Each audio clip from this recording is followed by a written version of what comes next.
Hello friends, welcome to my channel Concept Mathematics. Today I am going to show you or today we will discuss mathematical logic. Now what is logic? So logic is basically a reasoning. हम कहते हैं कि इस बात का कोई logic नहीं है और logical it is not true. So logic क्या होता है लॉजिक के अंदर? So the answers of the given particular sentences whether it will be true और फॉल्स. मतलब लॉजिक में आप सिर्फ ट्रू फॉल्स ही बता सकते हो किसी भी चीज़ के बारे में. अब actually there are four sentences in English language. First, assertive. Second, interrogative.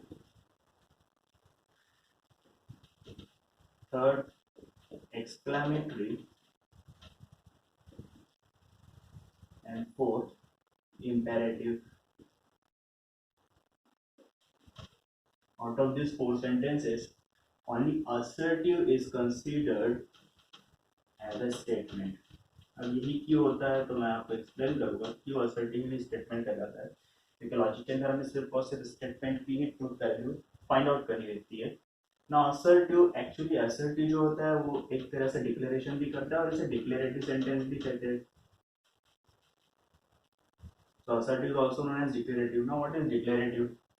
So in this particular sentence the object is described or declared by the particular person. For example, now I can say tomato is red in color or sky is blue in color or sun rises from east. ये तीनों sentences के अंदर मैं कुछ declare कर रहा हूँ.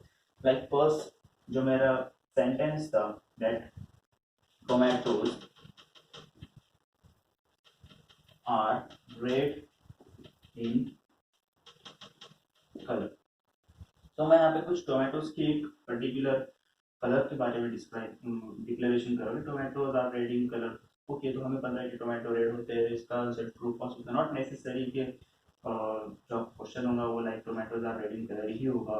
Instead of red colour वहाँ पर अगर ब्लैक कलर भी हो सकता है, व्हाइट कलर भी हो सकता है. मतलब कुछ तो आपको वहाँ पर डिक्लेरेशन दिया रहेगा. सो इन असर्टिव हमें यहाँ पर जो भी सेंटेंस गिवन रहेगा उसका आंसर सिर्फ दो ही आएगा, या तो वो ट्रू होगा या वो फॉल्स होगा.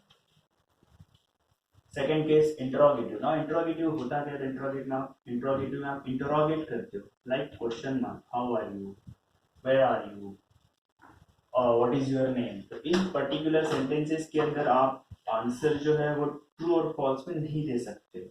इसीलिए ये सेंटेंस हमारा स्टेटमेंट नहीं है. Similarly exclamatory and the end exclamatory mark वहां पर प्रेजेंट रहेगा जो बता देगा कि गिवन जो सेंटेंस दैट इज एक्सक्लेमेटरी है. एक्सक्लेमेटरी में भी for example what a horrible site it is. इसमें भी आप बता नहीं सकते हो कि ये ट्रू है या फॉल्स है. Therefore it is also not a statement. Similarly imperative में क्या होता है? तो आप किसी को कमांड देते हो या रिक्वेस्ट करते हो. अब कमांड और रिक्वेस्ट की जो सेंटेंसेस रहेगी उसका आंसर भी ट्रू फॉल्स में नहीं आ सकता है. देयरफॉर ये भी हमारा स्टेटमेंट नहीं है. It means out of this four sentences सिर्फ और सिर्फ असर्टिव और डिक्लेरेटिव जो होते हैं वो स्टेटमेंट होते हैं. ये स्टेटमेंट क्यों बनते हैं? क्योंकि इनका जो आंसर है इन सेंटेंसेस का आंसर आप ट्रू और फॉल्स में दे सकते हो. इसीलिए ये जो होते हैं ये स्टेटमेंट कहलाते हैं. अब every statement has to values, either it is true और फॉल्स. तो ये जो उसकी वैल्यू आती है ट्रू और फॉल्स, यही उसकी ट्रुथ वैल्यू भी होती है उस पर्टिकुलर स्टेटमेंट की. तो आपको क्वेश्चन आते हैं पेपर के अंदर कि find out the truth value of A given statement. तो आपको ट्रुथ वैल्यू में सिर्फ ट्रू या फॉल्स अगर given question is a statement तो उसका आंसर ट्रुथ वैल्यू जो रहेगा वो या तो ट्रू रहेगा या तो फॉल्स रहेगा. अब यहाँ पर हमें इनके कुछ ट्रुथ टेबल्स देखते हैं. एक और सेंटेंस होता है. वो सेंटेंस जो है इंग्लिश में तो नहीं रहता है लेकिन हमें मैथ्स में वो सेंटेंस मिलता है. वो सेंटेंस को कहते हैं ओपन सेंटेंस. एक और टाइप है दैट इज ओपन सेंटेंस. ना ओपन सेंटेंस क्या होते हैं? For example x + 7 = 10. ये इक्वेशन लिखी है मैंने, लेकिन मैंने यहाँ पर x के बारे में डिस्क्राइब नहीं किया है कि x किससे बिलोंग करता है, या x को मैंने कुछ मेंशन ही नहीं किया कि कौन से सेट से बिलोंग करता है. या what is the value actual value of the x। तो इस टाइप का जो सेंटेंस रहेगा, this sentence is known as open sentence. लेकिन अगर इसी इक्वेशन को आप आगे इस तरह से लिखते हो that x belongs to natural number, अब ये एक स्टेटमेंट बनता है। मतलब यहाँ आपको पता है कि x किससे बिलोंग कर रहा है, नेचुरल नंबर से बिलोंग कर रहा है। नेचुरल नंबर फॉर एग्जांपल 3 + 7 = 10 और 3 इज अ नेचुरल नंबर। जब आप इस पर्टिकुलर x को डिस्क्राइब कर देते हो, इसकी वैल्यू बता देते हो, तो उस टाइम पर ये open sentence becomes a statement और कंप्लीट सेंटेंस। और वो उस टाइम पर आपको उसका आंसर फाइंड आउट करना है। वो जो भी x की वैल्यू की रहेगी, ट्रुथ वैल्यू उसकी जो भी रहेगी आपको फाइंड आउट करनी है। तो ये फिफ्थ टाइप का हमारा दैट इज ओपन सेंटेंस। अब हम आगे प्रोसीड करते हैं। हमें ट्रुथ टेबल देखना है। ट्रुथ टेबल देखने से पहले या ट्रुथ टेबल समझने से पहले मैं इसे थोड़ा सिंप्लीफाई कर देता हूँ। कंसिडर दिस t और true value of a given statement is 1 and f stands for suppose 0। Now why 1? क्योंकि अगर कोई स्टेटमेंट ट्रू है तो वो लॉजिकली हाई है, मतलब उसका लॉजिक अगर आप इक्विवेलेंट देखोगे तो उसका 1 मिलेगा। सिमिलरली फॉल्स या f जो रहेगा उसके लिए हम 0 यूज करेंगे। मैंने पहले ही स्टार्ट बताया कि every statement has only two values, whether it is a true universally or it is a false statement. Consider the two statements as P and Q. अभी हम फर्स्ट वाला लिखते हैं, that is conjunction. Truth table देखना है हमें। Conjunction जिसे and भी कहते हैं और इसका सिंबल है, this is the symbol of conjunction. अब कंजंक्शन होता क्या है? तो basically more than one statement को ज्वाइन करने के लिए कुछ जॉइंटर यूज किए जाते हैं, कुछ जैसे एंड और इफ देन डबल इम्प्लाइज और we can say if and only if. ये जो ये कनेक्टर्स रहते हैं, तो फर्स्ट कनेक्टर जो हमारा है वो कंजंक्शन। अब इस कंजंक्शन में हमें क्या करना है, इसका ट्रुथ टेबल फाइंड आउट करना है इस कंजंक्शन का। Suppose the two statements R P and Q. इसको हमें अगर इसका कंजंक्शन अगर दोनों साथ में कनेक्ट किए गए हैं या ज्वाइन किए गए यूजिंग कंजंक्शन, तो पी एंड क्यू कैसे फाइंड आउट होगा। अब यहाँ मेरे पास में दो स्टेटमेंट है P and Q. It means मेरे पास टोटल 4 पॉसिबिलिटीज हैं ट्रू फॉल्स की। True true, true false, false true and false false. मैंने स्टार्ट में बताया कि मुझे कंजंक्शन यूज करना है, इसका मुझे ट्रू टेबल फाइंड आउट करना है। वन मोर थिंग, ये जो सिंबल है या एंड जो होता है, जो कंजंक्शन होता है, ये बेसिकली मल्टीप्लाई का काम करता है। अभी कैसे ट्रू होगा या कैसे फाइंड आउट होगा हम इसे चेक करेंगे। अब मैंने जो बार एक मेंशन किया आपको कि टी हम यूज करेंगे 1 के लिए, एफ यूज करेंगे 0 के लिए। Now T into T that is 1 into 1, answer will be 1, but 1 किससे रिप्रेजेंट करना है हमें, टी से। Now 1 into 0 that is t into f, answer will be false. Similarly 0 into 1, 0 into 1 again 0 and 0 into 0 again 0. अगर understanding के लिए अगर मैं यहाँ 1 1 लिखूँ तो भी कोई प्रॉब्लम नहीं रहेगा। 1 0 0 1 and 0 0। इसे आपको जरूरी नहीं है इसका वैल्यू लिखना। For example 1 into 1 0, 1 into 0 0, 0 into 1 0 and 0 into 0 is again 0। तो ये हो गया हमारा ट्रुथ टेबल फॉर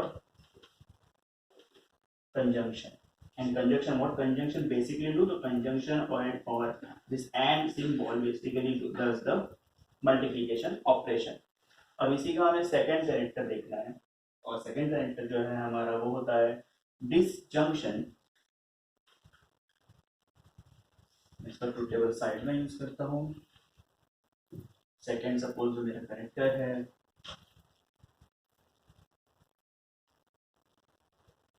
सेकेंड जो है मेरा करेक्टर से this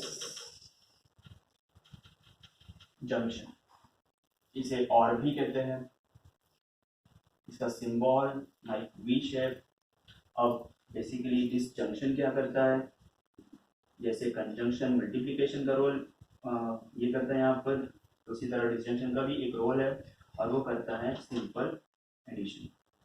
again we have two variables और two statements p and q। तो नंबर ऑफ पॉसिबिलिटीज हमारे पास में कितनी होनी चाहिए, 4 होनी चाहिए।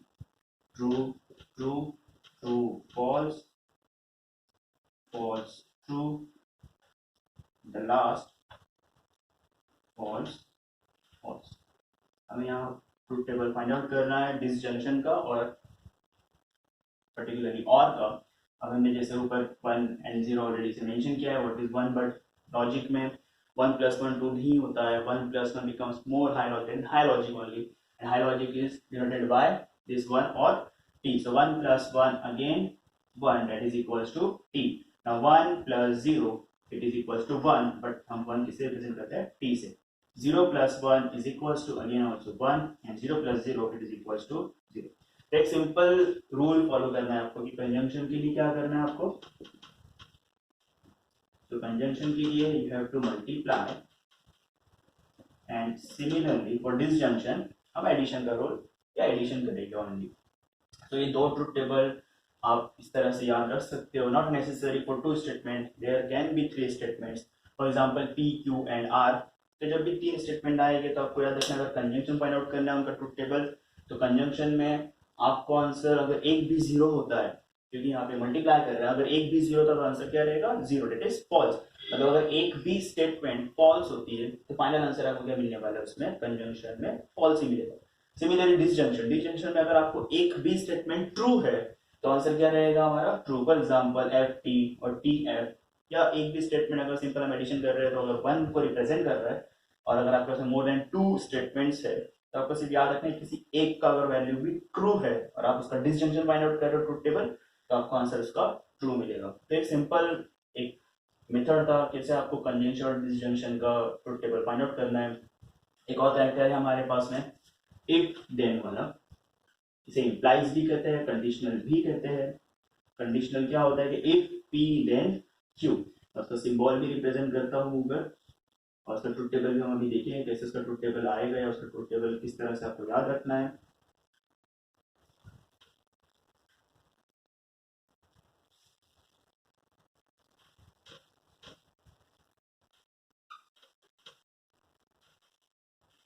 Okay, so next connector is conditional. Symbol है उसका लाइक दिस, इसे इंप्लाइज भी कहते हैं. रीड कैसे करते हैं, if suppose P then Q. If suppose P, suppose there is a P statement and Q statement, then if P statement then Q statement. अब इसका ट्रूथ टेबल हमें किस तरह से मिलेगा, तो अगेन हम सपोज कंसीडर करते हैं दो है हमारे पास में स्टेटमेंट P एंड Q. तो P implies Q,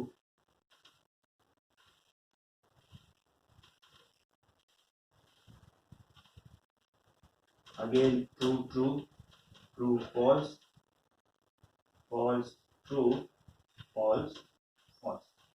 इसका एक सिंपल सा रूल याद रखना है आपको कि जब भी ट्रू से फॉल्स जा रहा है, इट मींस जब भी कंडीशनल में T से F की तरफ जा रहा है स्टेटमेंट, तो आंसर आपका फॉल्स रहेगा. अदरवाइज रादर देन दिस कुछ भी प्रेजेंट होता है तो आंसर को याद रखना है क्या आने वाला है true.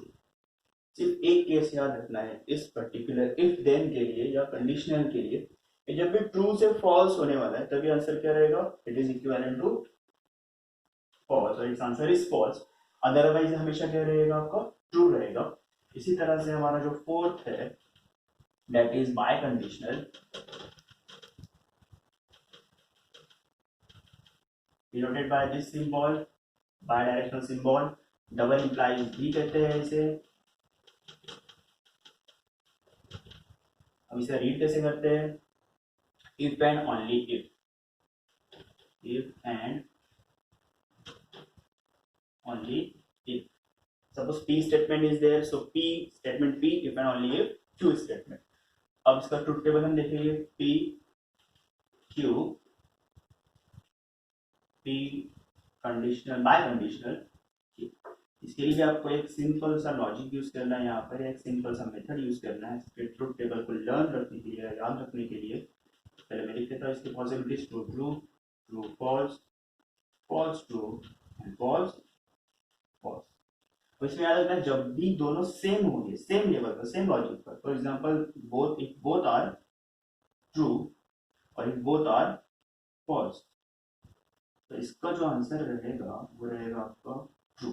It means first condition पे ट्रू रहेगा and last condition is also true. Other than इसके अलावा कोई एक भी चेंज होता है तो आंसर आपका क्या रहेगा, फॉल्स रहेगा। तो सिंपल सा एक ट्रिक मैंने यहाँ यूज किया था कंडीशनल और bye conditional, similarly conjunction and disjunction के लिए। एक लास्ट रह गया हमारा connector, it is negation. Fifth one simple है, निगेशन मीन्स आपको सिंबल ही उसका सिंबल रहेगा। निगेशन में आपको सपोज पी का निगेशन फाइंड आउट करना है, स्टेटमेंट पी का, suppose statement P is Nashik is in Maharashtra, तो इसका निगेशन क्या रहेगा, negation of P is Nashik is not in Maharashtra. तो आपको यहाँ पर पर्टिकुलरली इसका मीनिंग जो रहेगा वो रहेगा निगेशन इट इज नॉट। अगर स्टेटमेंट में नॉट प्रेजेंट नहीं है तो आपको नॉट ऐड कर रहा है, और अगर स्टेटमेंट नॉट प्रेजेंट है तो आपको उस नॉट को वहां से इलिमिनेट करना है। तो ये रहेगा आपका fifth connected it is negation. Next lecture में हम इसके कुछ क्वेश्चन देखेंगे जो न्यू सिलेबस का एक्सरसाइज 1.1 1.2 की जो इम्पोर्टेंट क्वेश्चंस हैं मैं बोलूँगा। सिमिलरली हम फिर 1.3 1.4 1.5 के ऊपर जाएंगे।